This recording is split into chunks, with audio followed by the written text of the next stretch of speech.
Sejam todos bem-vindos. Este é o primeiro capítulo do Princípio Divino, é o princípio da criação. Este novo conteúdo, dessa nova verdade, deve ser capaz de esclarecer para o ser humano sobre as suas necessidades atuais, sobre as questões fundamentais da sua vida. Como nós discutimos no capítulo anterior, na introdução geral, mesmo aquelas pessoas que acreditaram em Deus durante a história acabaram cometendo pecado. Isso é porque as pessoas não conheciam perfeitamente sobre Deus, mas o seu conhecimento sobre Deus era apenas numa forma de conceito. Então, o princípio da criação pretende mostrar a realidade de Deus, mostrar as características de Deus, a natureza de Deus, o coração de Deus, as leis que Deus utilizou na criação, o seu ideal, o que ele pretendia quando ele colocou o ser humano na Terra e o seu relacionamento com o universo, incluindo os seres humanos. Através da história, o ser humano tem tentado resolver as questões fundamentais da sua vida e do universo. Nós temos tentado resolver todos os problemas centrais da nossa vida. Contudo, ninguém foi capaz de dar uma resposta satisfatória porque ninguém conheceu o plano original de Deus, ninguém conheceu o princípio pelo qual o universo foi criado, pelo qual o próprio ser humano foi criado. Então, o ser humano tem tentado resolver as questões fundamentais, tem tentado encontrar soluções verdadeiras para os problemas da sua vida, só que o ser humano não tem conseguido resposta porque nós estamos buscando dentro de um mundo de efeito. Então, para poder resolver todas as questões fundamentais da vida humana e do universo, é preciso aprofundar um pouco mais e buscar na causa que é Deus. Então, Deus como a causa primária do universo, nós temos que conhecer sobre a natureza de Deus. Mas como nós podemos conhecer as características de Deus, as naturezas de Deus, se Ele é um ser invisível? Quando nós olhamos na Bíblia, em Romanos 1:20, o apóstolo Paulo explica que podemos conhecer as características de Deus quando nós observamos o seu mundo da criação. Assim como para conhecer a mente de um autor, de um artista que é invisível, nós devemos estudar as suas obras. Para poder conhecer Deus também, nós temos que estudar sobre a sua criação. Então, Deus como sujeito, Deus como a causa, expressou as suas características na criação. Romanos 1:20, o apóstolo Paulo disse: desde a criação do mundo, as perfeições invisíveis de Deus, o seu sempiterno poder e divindade, tornaram-se visíveis à inteligência humana, por meio das coisas criadas, de modo que eles são indesculpáveis. Então, de acordo com Romanos 1:20, o ser humano não pode dar uma desculpa de não conhecer Deus, porque ele colocou todas as suas características na sua criação. Então, quando nós observamos a criação de Deus, nós percebemos que desde as menores partículas, passando pelo átomo, molécula, planta, os animais e o ser humano, tudo é composto de positividade e negatividade. Por exemplo, o ser humano tem o masculino e o feminino como positivo e negativo. No reino animal tem o macho e a fêmea. Nas plantas, o estame e pistilo. O reino mineral também, molécula, átomo e partícula, também é formado por positividade e negatividade. Então, todas as coisas estão existindo através de um relacionamento recíproco, através de uma interação entre as essencialidades duais de positividade e negatividade. A criação está formada por pares complementares. Quando nós olhamos Gênesis 1:27 na Bíblia, está escrito: e criou Deus o homem à sua imagem. A imagem de Deus o criou, macho e fêmea o criou, ou seja, como positivo e negativo, como masculino e feminino. Então, se toda a criação de Deus está formada por positividade e negatividade, então Deus, como a primeira causa, está na posição de sujeito e possui as características duais de positividade e negatividade em perfeita harmonia dentro de si. Então, Deus, como a primeira causa, primeiramente dentro dele existia a positividade essencial, que é a essência de todo positivo que existe na criação, e a negatividade essencial, que é a essência de todo negativo que existe na criação. E a partir daí, Deus fez a criação como a sua imagem, fez o ser humano como a sua imagem, semelhança, como positivo e negativo. Então, o primeiro fator comum que nós encontramos na criação de Deus é positividade e negatividade. Então, significa que em Deus também tem positividade e negatividade. Mas quando nós estudamos a criação de Deus, nós percebemos que existe um outro par de características duais que é ainda mais fundamental do que positividade e negatividade. É o caráter interno e forma externa. Então, toda a existência é composta de caráter interno e forma externa. O caráter interno, ele é invisível, interno, causa, sujeito, vertical, e a forma externa é visível, externa, efeito, objeto e horizontal. Então, como nós pegamos o ser humano como exemplo, tem a sua mente como caráter interno e tem o seu corpo como a forma externa. O corpo visível assemelha-se à mente que é invisível, então a forma externa assemelha-se ao caráter interno que é invisível. O corpo está completamente sob o comando da mente. Então, desta forma, o ser humano pode dirigir a sua vida de acordo com a sua vontade e com a sua finalidade. Então, todas as coisas da criação estão formadas por caráter interno e forma externa também. O caráter interno do ser humano é a sua mente, a forma externa é o seu corpo. O caráter interno do animal é o instinto animal ou a mente animal e a forma externa é o corpo animal. O caráter interno das plantas também é a mente vegetal ou o instinto e a forma externa é o corpo visível das plantas. Molécula, átomo e partícula que formam o reino mineral também está composto de caráter interno e forma externa. O caráter interno de moléculas, átomos e partículas se chama natureza diretiva inerente.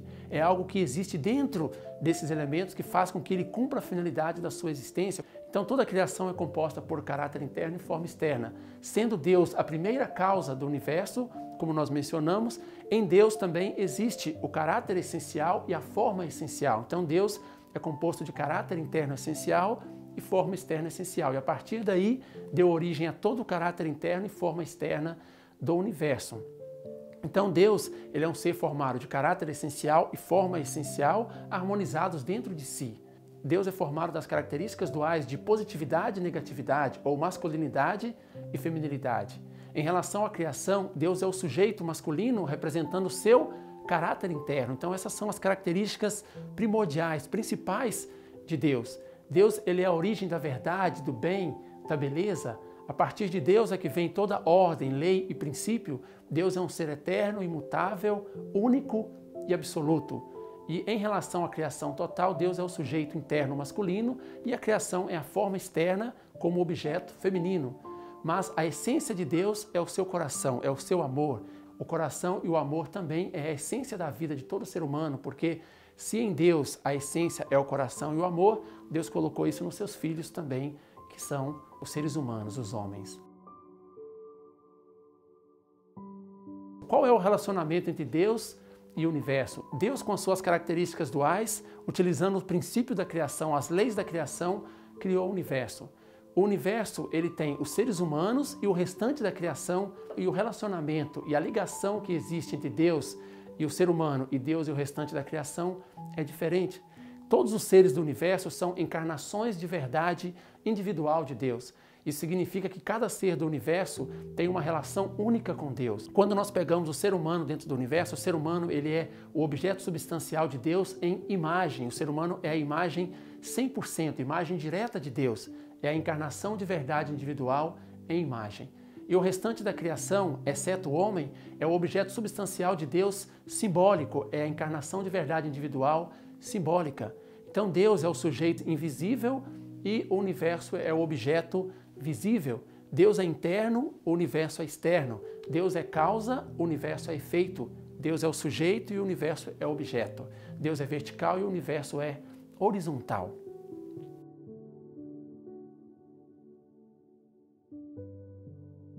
Nós vemos na Bíblia, em Êxodo 3,14, que quando Moisés estava no deserto e Deus apareceu para ele e pediu para que ele fosse até o Egito tirar o povo de lá, Moisés perguntou para Deus, como que eu falo para eles? Qual Deus que me enviou? E Deus respondeu para Moisés, eu sou o que sou. Diga para eles, eu sou, me enviou até vocês. Isso significa que Deus, ele é transcendente de tempo e espaço, ele é eternamente autoexistente e ele é uma realidade absoluta.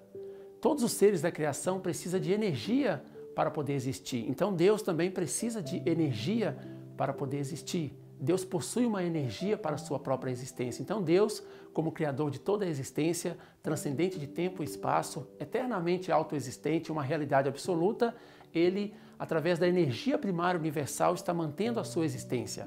Ao mesmo tempo, a energia primária universal é a fonte de energia que dá força para que toda a criação possa existir. Então a energia primária universal está mantendo a existência tanto de Deus, e é esta energia que Deus utiliza para que toda a criação possa existir também.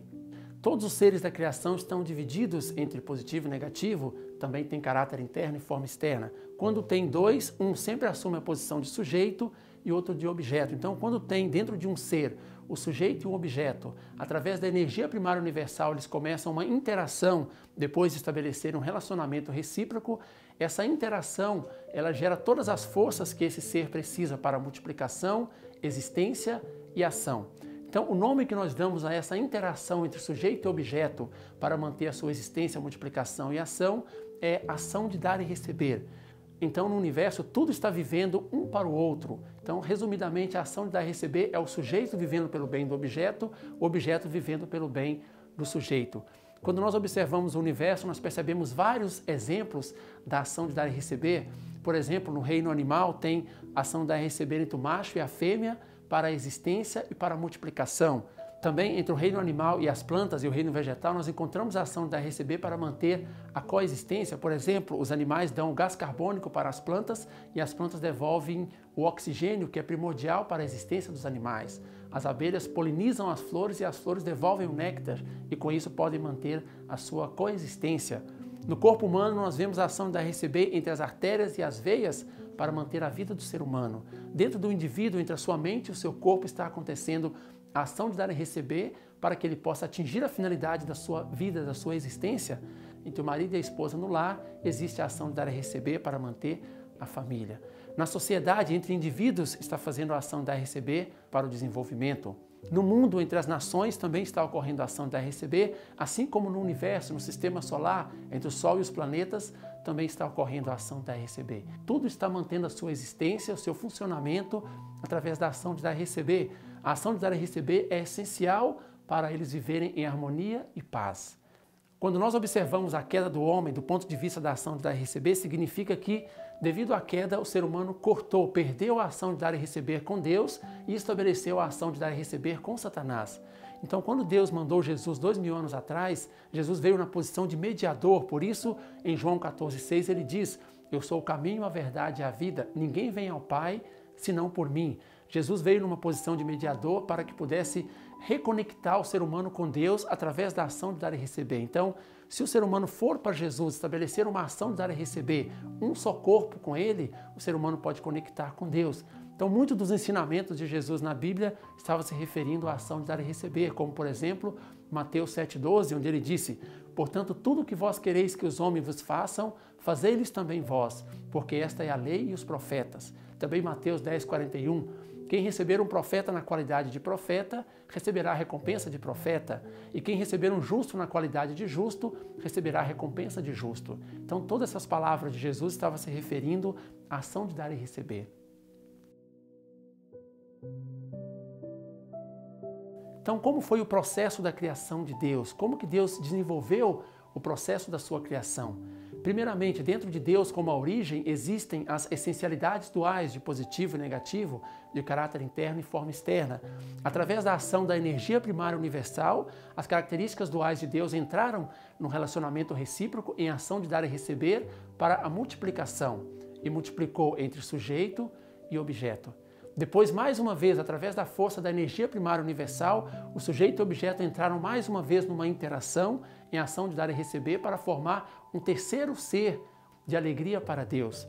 Então, no processo da sua criação, isso é chamado de origem, divisão e união, onde Deus é a origem, o sujeito e o objeto é a divisão e o corpo unificado de sujeito e objeto é a união. Então, quando ocorre o processo de origem, divisão e união, é formada uma estrutura, essa estrutura é chamada de fundamento de 4 posições, onde tem a origem, o sujeito, o objeto e a união de sujeito e objeto. O fundamento de 4 posições é a base fundamental do bem que cumpriu a finalidade da criação de Deus. O fundamento de 4 posições é a base fundamental de toda a existência que permite com que Deus domine e dirija toda a sua criação. Também o fundamento de 4 posições é a finalidade máxima, a finalidade eterna da criação de Deus.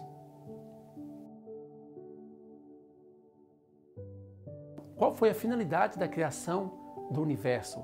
Esse é um dos temas mais importantes dentro do princípio da criação, porque através disso o ser humano irá perceber qual foi o propósito da criação de Deus. Então, tudo que existe no universo tem uma finalidade, tem um propósito. Então, o universo que foi criado por Deus também tem a sua finalidade, tem o seu propósito. A própria vida humana tem a sua finalidade e também tem o seu propósito. Então, qual é esta finalidade?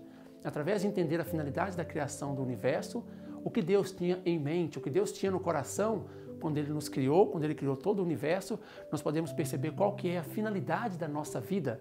Nós sabemos que todas as coisas existentes no universo só conseguem sentir o seu próprio valor quando eles cumprem a finalidade da sua existência. Então, quando o ser humano conseguir cumprir a finalidade da sua existência, ele irá sentir valor em si mesmo, irá sentir valor também no universo. Então, qual foi a finalidade de Deus ao criar o universo? Quando nós vemos na Bíblia Gênesis 1, 4 até o 31, nós percebemos que cada vez que Deus criou uma nova espécie na criação, Ele disse que aquilo era bom. E quando Ele criou o ser humano, Ele disse que era muito bom. Então, o que isso significa? Significa que Deus queria que toda a sua criação fosse boa, para que Ele pudesse sentir alegria quando Ele observasse a sua criação. Depois que criou o universo, Deus finalmente criou o homem, que tem sensibilidade a todo tipo de emoção e sentimentos, de acordo com o seu caráter e a sua forma essencial. E Deus esperou sentir alegria através do ser humano. Então Deus, como Pai, Ele tinha a intenção de sentir felicidade juntamente com o ser humano, de compartilhar felicidade e amor juntamente com o ser humano. Por isso, em Gênesis 1:28, Deus deu as 3 grandes bênçãos para que Ele pudesse cumprir essa finalidade tão desejada da criação de Deus. Está escrito em Gênesis 1:28, e Deus os abençoou e Deus lhes disse, frutificai e multiplicai-vos, e enchei a terra e sujeitai e dominai, sobre os peixes do mar, sobre as aves do céu e sobre todo o animal que se move sobre a terra. Então, quando o ser humano cumprisse essas 3 grandes bênçãos de Deus, o ser humano iria sentir totalmente feliz e Deus também iria sentir totalmente feliz. A finalidade da existência do universo centralizado no homem, então, é devolver alegria para Deus. Uma vez que a finalidade de Deus, ao criar o universo, foi sentir alegria, então a finalidade da existência do universo centralizado no ser humano só pode ser devolver alegria para Deus. Então agora nós vamos entender como que o ser humano deveria se portar, como ele deveria se comportar, o que ele deveria fazer a fim de cumprir a finalidade da sua existência, sentir felicidade e também produzir felicidade para Deus. Deus, quando Ele fez o plano da criação e disse para Adão e Eva, crescei, multiplicar e dominar em Gênesis 1:28, Deus sentiu uma alegria chamada alegria parcial. É quando aquela alegria que o artista sente quando ele tem o plano da criação em mente. E ele começou a trabalhar juntamente com o ser humano para que ele pudesse completar o seu ideal da criação, para que sim, a alegria de Deus pudesse se tornar uma alegria completa, uma alegria substancial. Então, como que o ser humano deveria realizar esta alegria, tanto para si quanto para Deus, cumprindo as 3 grandes bênçãos, que é a finalidade da sua vida? A primeira bênção de Deus é o aperfeiçoamento individual. Quando Deus disse em Gênesis 1:28, crescei, Deus queria dizer que o ser humano deveria aperfeiçoar-se individualmente. Para realizar isso, ele deveria realizar o fundamento de 4 posições no nível individual, onde o ser humano deveria unir a sua mente e o seu corpo centralizado em Deus e se tornar um ser humano aperfeiçoado. Então, essa pessoa que unir a sua mente e o seu corpo centralizado em Deus, ele torna-se o templo de Deus, ele forma um só corpo com Deus. Ele atinge a deidade e ele sente exatamente o que Deus sente e ele conhece a vontade de Deus. Não apenas conhece a vontade de Deus, mas ele vive exatamente como Deus deseja que ele viva, ou seja, ele vive de acordo com a vontade de Deus. Então Deus e esse indivíduo aperfeiçoado poderá sentir muita alegria. Quando nós vemos na Bíblia, 1 Coríntios 3,16, está escrito, não sabeis vós que sois o templo de Deus e que o Espírito de Deus habita em vós? Também João 14,20, naquele dia conhecereis que eu estou em meu Pai e vós em mim e eu em vós. Então, o homem aperfeiçoado que conseguir realizar esse aperfeiçoamento individual, o fundamento de 4 posições a nível individual, ele imediatamente sente tudo o que Deus sente, como se os sentimentos de Deus fossem dele mesmo. Ele se torna um com Deus, assim como Jesus explicou. Ele não consegue fazer coisa alguma que cause sofrimento a Deus, porque ele é um só corpo com Deus. Se ele fizer algum tipo de pecado, se ele fizer algum tipo de coisa errada, ele também sofrerá como Deus. Então ele se torna um indivíduo incapaz de cair. Ele se torna uma pessoa incapaz de cometer qualquer tipo de pecado. Nesse caso, tanto Deus quanto o ser humano irá sentir completamente alegria depois da realização da primeira bênção de Deus. Depois que o ser humano realizasse a primeira bênção, crescei, como nós vimos, unificando mente e corpo centralizado em Deus e se tornando um indivíduo aperfeiçoado, ele deveria realizar a segunda bênção. A segunda bênção, está escrito em Gênesis 1:28, é multiplicai. Multiplicar significa multiplicação dos filhos. Em outras palavras, o ser humano deveria se casar depois da sua perfeição, estabelecer uma família. Só que para realizar a segunda bênção, o ser humano deve realizá-la apenas no fundamento da primeira bênção. Então, primeiro o homem aperfeiçoado, encontrando uma mulher também aperfeiçoada, que já unificou a sua mente e o seu corpo, eles deveriam formar um fundamento de quatro-posição familiar, tendo Deus como centro, o homem e a mulher como sujeito e objeto, e os seus filhos como o resultado, a união de sujeito e objeto. Então, esse fundamento de quatro-posição familiar, essa família perfeita, depois da realização da primeira bênção, iria expandir para a sociedade, para a nação e para o mundo todo. Então, o mundo se tornaria um mundo bom porque partiu de uma família original, partiu de uma família perfeita. Essa seria uma família ideal, onde teria relacionamentos saudáveis entre pais e filhos, entre irmãos e irmãs, entre esposo e esposa, entre o casal.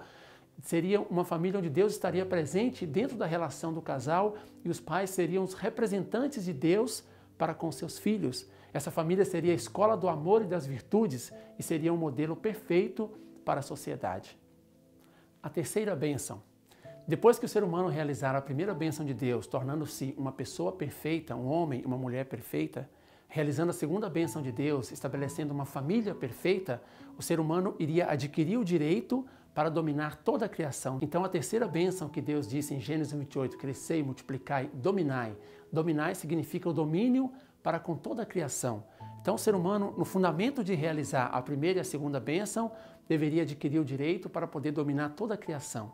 Então, quando Deus fez o universo, Ele começou a sua criação dos seres inferiores até os seres mais complexos e, no fim, criou o ser humano com a mais alta função. Então, o ser humano, ele é a encapsulação de todas as coisas, ele é um microcosmo. Então, Deus criou o universo de forma que o ser humano pudesse reconhecer, de uma forma que o ser humano pudesse amar e dominar. Então, como o ser humano deveria realizar a terceira bênção de Deus?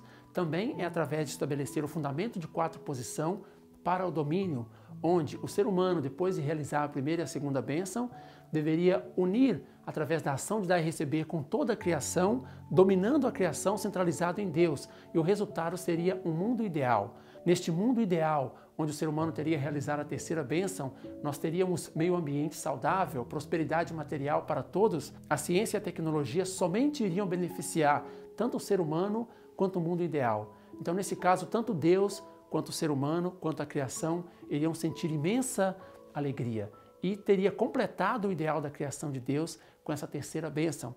Como nós vimos na Bíblia, o apóstolo Paulo explicou que a criação de Deus está gemendo com dores de parto. Por quê? Porque hoje o ser humano até domina a criação, só que ele não domina centralizado em Deus, ele domina pelo seu próprio egoísmo. Então nós temos questões de poluição, destruição do meio ambiente, porque o homem não adquiriu o direito de dominar a criação através de realizar a primeira bênção de Deus, perfeição individual, e a segunda bênção de Deus, a perfeição familiar.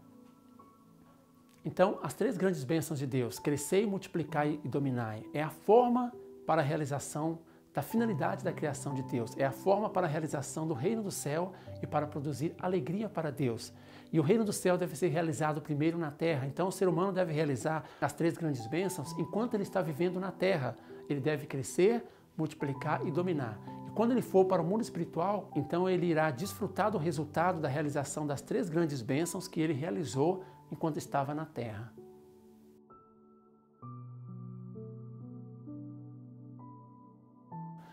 Quando nós comparamos o processo de criação de Deus na Bíblia, que é composto por 6 dias, e o período do desenvolvimento do universo, da formação do universo, que é composto por 6 eras descrito pela ciência, nós percebemos que entre a ciência e a Bíblia existem certas coincidências no processo da criação.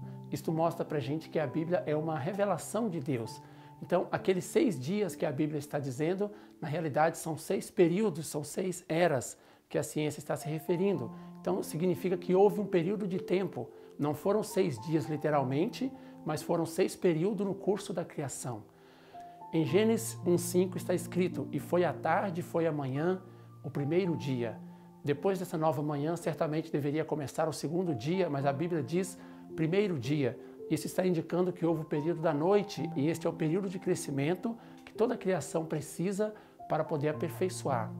Então, todos os seres do universo precisam passar por um período de crescimento para chegar à sua perfeição. Esse período de crescimento ele é dividido em formação, crescimento e aperfeiçoamento. Então, para que toda a criação, para que a natureza, para que os animais cheguem até a perfeição, Eles passam por esse período de crescimento, de formação, crescimento, aperfeiçoamento, de uma forma automática, através da força e autonomia do próprio princípio. Mas o ser humano é diferente. No caso, quando Deus criou Adão e Eva, Ele pediu para que eles cumprissem a sua porção de responsabilidade humana. Então, além da força e autonomia do princípio, o ser humano também precisa cumprir a sua porção de responsabilidade humana. Quando Deus disse em Gênesis 2,17, no dia que eles comessem do fruto da árvore da ciência do bem e do mal, certamente morreriam. Isso estava mostrando que aperfeiçoar ou não aperfeiçoar dependia do cumprimento da porção de responsabilidade do ser humano e não apenas do poder da criação de Deus. Então, quando o ser humano cumprir a sua porção de responsabilidade, ele pode chegar à sua perfeição. Deus deu uma responsabilidade para que o ser humano pudesse cumprir, que nem mesmo Deus poderia interferir. Isso foi para que o ser humano pudesse participar na sua obra da criação, para que ele pudesse ganhar a posição de co-criador e a posição de dominador, ou seja, para que ele pudesse se destacar perante os outros seres da criação. Enquanto o ser humano estava passando pelo período de crescimento, cumprindo a sua porção de responsabilidade humana, ele estava no período chamado domínio indireto de Deus, onde Deus não poderia tratar diretamente com ele, mas apenas com o resultado do seu crescimento. Depois que o ser humano chegasse à sua perfeição, cumprindo a sua responsabilidade humana, ou seja, realizasse a primeira bênção de Deus, ele entraria no estágio do domínio direto de Deus. Então, quando Adão e Eva chegassem à sua perfeição, depois unissem em um só corpo, como marido e mulher, estabelecendo o fundamento de 4 posições familiar, em perfeita união com o coração de Deus, eles deveriam viver uma vida de bem. Então, isso se chama domínio direto de Deus para com o homem. Então, essa pessoa que alcançar esse domínio direto de Deus, ela compreende e experimenta perfeitamente o coração de Deus, entende completamente a vontade de Deus e pratica e vive de acordo com a vontade de Deus.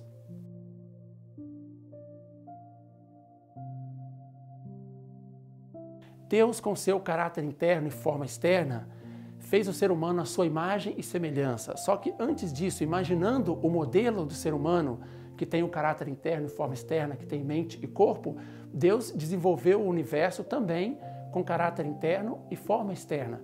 Então, o universo é composto não apenas do mundo físico, que pode ser percebido com nossos 5 sentidos físicos, mas também é formado pelo mundo espiritual, que pode ser sentido e percebido através dos nossos 5 sentidos espirituais. Ao mundo físico e ao mundo espiritual juntos, nós damos o nome de macrocosmo.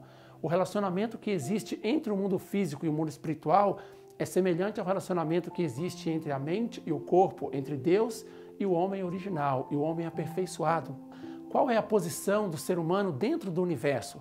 Quando nós falamos universo aqui, nós já estamos nos referindo ao mundo físico e ao mundo espiritual juntos.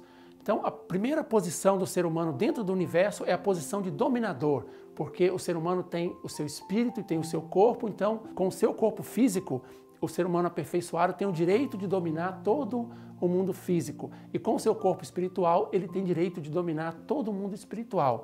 A segunda posição do ser humano dentro do universo é a posição de mediador, porque ele tem o seu espírito no mundo espiritual e o seu corpo físico na terra. Então, quando ele fizer uma ação de dar e receber entre a sua mente e o seu corpo, entre o seu espírito e o seu corpo físico, eles também estará unindo o mundo físico e o mundo espiritual. A terceira posição do ser humano no universo é que ele é a encapsulação do universo. Significa que todos os elementos que existem no mundo espiritual estão presentes no espírito humano e todos os elementos que existem no mundo físico também estão presentes no corpo físico do ser humano. Ele é o dominador, o mediador e ele é a encapsulação do universo. A estrutura e a função do espírito humano. Então, como que é o espírito humano? O espírito humano, ele tem a sua mente e o seu corpo espirituais. Ele está numa posição de sujeito perante o nosso corpo físico. Ele está numa posição onde ele pode comunicar diretamente com Deus e ele pode ser o dominador do mundo espiritual, incluindo o mundo angélico.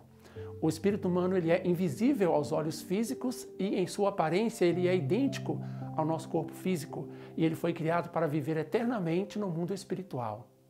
Então, desse ponto de vista, qual que é a importância da nossa vida física na Terra como preparação para o mundo espiritual? Para manter uma vida saudável do nosso corpo físico, nós precisamos 2 tipos de nutrientes, o nutriente positivo e o nutriente negativo, eles fazem a ação de dar e receber e mantêm a saúde física do nosso corpo físico. Por outro lado, também nós temos o nosso espírito, que precisa de nutrientes positivos e nutrientes negativos para poder manter-se saudável. Nós precisamos de elementos positivos, que são chamados elementos de vida, que são provenientes de Deus, e nós precisamos de elementos negativos, que são chamados elementos de vitalidade. Esse elemento de vitalidade, ele é proveniente do nosso corpo físico. Então, quando o nosso corpo físico realiza boas ações, nós enviamos elementos de vitalidades positivos para o nosso espírito. E em resposta, o nosso espírito devolve o que é chamado de elemento espiritual vivo. Esse elemento espiritual vivo produz bons sentimentos no ser humano. Então, quando nós levamos uma vida na Terra de boas ações, vivendo pelos outros, levamos uma vida de bem, uma vida seguindo a nossa consciência, a nossa mente original, tendo uma boa conduta, nós enviamos elementos de vitalidade e isso proporciona um melhoramento do nosso eu espiritual, do nosso espírito. Então, o nosso espírito, em troca, ele devolve o elemento espiritual vivo que chega até o nosso corpo físico através de alegria, bem-estar, nós sentimos uma força espiritual e até a nossa saúde física melhora. Quando nós fazemos esse ciclo positivo de praticar boas ações, causar o melhoramento do nosso espírito e de volta receber um bem-estar espiritual do nosso corpo físico, então nós estamos crescendo o nosso espírito, aperfeiçoando, e esta é a melhor preparação para a nossa vida após a morte. Então, assim como as nossas boas ações são gravadas e melhoram o nosso espírito, por outro lado, quando nós levamos uma vida de pecado, quando nós temos uma má conduta, vivemos de forma egoísta na terra, o elemento de vitalidade que vai para o nosso espírito não é um elemento positivo, não é um elemento bom, mas é um elemento ruim, e isso prejudica, sujando o nosso espírito. Então, o elemento espiritual vivo que é devolvido ao nosso corpo físico são elementos como tristeza, depressão, angústia, até a nossa saúde física pode piorar. A vida de pecado na terra, ela agrava a situação tanto do nosso espírito quanto do nosso corpo físico. Como está escrito em Mateus 18:18, tudo que for ligado na terra será ligado no céu. Então, da mesma forma que o nosso corpo físico, através de uma má conduta, pode sujar, prejudicando o nosso espírito, quando nós levamos uma vida boa, buscamos a redenção dos nossos pecados através do arrependimento, buscando uma vida do bem, nós também podemos limpar o nosso espírito no mundo espiritual. O relacionamento que existe entre o nosso espírito e o nosso corpo físico, ele pode ser comparado com o relacionamento que existe entre o fruto e a árvore. Enquanto o nosso corpo físico estiver conectado com o nosso espírito pode aperfeiçoar, ele pode crescer. Mas quando nós morremos fisicamente, o nosso espírito para o seu crescimento naquele estágio. Este é o motivo porque, enquanto nós estamos na terra, nós devemos preocupar com o aperfeiçoamento do nosso espírito e devemos agir, levar uma vida nessa direção. O crescimento e desenvolvimento do nosso espírito ocorre apenas durante a nossa vida física na terra. Quem decide para onde o espírito vai depois que ele sai do seu corpo físico, depois da morte física? Naturalmente as pessoas podem dizer, certamente Deus é quem decide, mas quem decide o destino do espírito após a morte é o próprio espírito, e isto baseado no modo de vida que ele levou aqui na terra. Se for um modo de vida pecaminoso, uma conduta pecaminosa, quando esse espírito estiver diante de Deus, ele vai sentir dor, não vai conseguir respirar o ar do amor de Deus. Então esse espírito vai procurar o lugar mais longe de Deus possível. Por outro lado, quando o ser humano leva uma vida do bem, eliminando seus pecados, uma vida de amor verdadeiro, quando ele vai para o mundo espiritual, ele conseguirá viver próximo de Deus. Quando ele chegar à sua perfeição individual, ele conseguirá viver respirando o ar do amor verdadeiro de Deus. Assim como o período de crescimento para a perfeição do homem é formação, crescimento, aperfeiçoamento, a sua vida também é composta de 3 estágios: formação, crescimento e aperfeiçoamento. O primeiro estágio da vida humana são os 9 meses que ele vive no útero. Toda a nutrição que ele recebe no útero materno é uma preparação para o próximo estágio da sua vida, que é a vida na terra, onde ele viverá cerca de 100 anos. E a qualidade de vida na terra que ele vai ter depende de como foi a preparação quando ele estava no útero da sua mãe. Só que a nossa vida na terra também é uma preparação para um terceiro estágio, que é o mundo espiritual, a nossa vida no mundo espiritual, que é eterno. Então, o ser humano vive 9 meses no útero, depois aproximadamente 100 anos na terra e depois pela eternidade no mundo espiritual. E tudo que ele faz aqui na terra é uma preparação para que ele possa levar uma vida de qualidade no mundo espiritual. Então, quando o ser humano se esforça para realizar as 3 grandes bênçãos de Deus, quando ele se esforça para poder aperfeiçoar o seu caráter, o seu coração, o seu amor, esta é a melhor preparação para a sua vida na eternidade no mundo espiritual.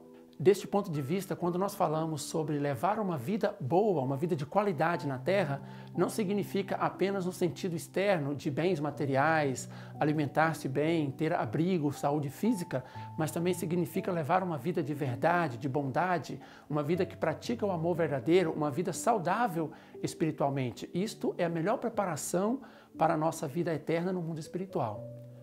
Então nós estamos concluindo agora o princípio da criação, que é o primeiro capítulo deste novo conteúdo de verdade que foi mencionado na introdução geral. Nós estudamos sobre as características de Deus e quais foram as suas leis na criação. Nós entendemos sobre a finalidade da criação de Deus, que também nos mostrou a finalidade da nossa própria vida. Nós estudamos sobre a porção de responsabilidade humana que mostra que a perfeição do ser humano depende não apenas do poder da criação de Deus, mas também depende da resposta do ser humano. E também entendemos sobre a importância de preparar para a nossa vida no mundo espiritual, levando uma vida de bem aqui na Terra, uma vida de amor verdadeiro. Esta é a melhor preparação para o mundo espiritual. Então, para poder compreender todo este novo conteúdo que nós estamos apresentando do princípio divino, é muito importante manter a sua mente aberta, evitando estereótipos e preconceitos, mantendo uma postura de esperança e buscando boas realizações e experiência de vida. Desta forma, este novo conteúdo poderá fazer uma transformação positiva em nossas vidas e em nossos corações.